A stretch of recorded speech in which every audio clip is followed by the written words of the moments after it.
ጊዜ ዝግጁ ነው። ግን ኮሚትመንት ይጠይቃል፣ መታገስ ይጠይቃል፣ ጥራቱን መጠበቅ ያስፈልጋል። ምክንያቱም በራሳችን ሀብት ብቻ የምንሰራው አይደለም። ዓለም አቀፍ ማህበረሰብ የሚታዘበና ጥራት ያለው ስራ መስራት አለብን።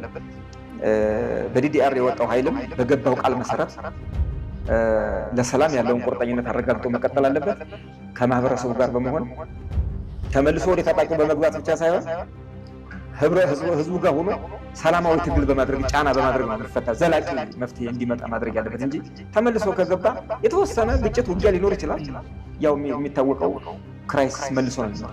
እንዴት የሰው ልጅ መልሶ መላልሶ ወደ ክራይሲስ ይገባል? መፍትሄ እኮ አለ፣ ሌላ መፍትሄም አለ ተብሎ ተቀምጦ። ስለዚህ የተወሰኑ ሰዎች እዚህም እዛም ነገሮችን ለመጠምዘዝ እንትን ለማድረግ የሚፈልጉ ሊኖሩ ይችላሉ። አብዛኛው ህዝብ ግን ባለን አሰስመንት የወጣው ታጣቂ አሁንም ባቋሙ ስራ እየፈለገ ቀጣይ ጓደኞቹ ደግሞ ዲዲአር እንዲወጡ እየመከረ ለኮሚሽኑም አንዳንድ ሀሳቦች እያቀረቡ ነው። ጓደኞቻችን የእኛን እድል ያገኛል እያለም ያለው ይሄ የተቀደሰ ነገር ነው። እንደ ኮሚሽን እንቀጥልበታለን።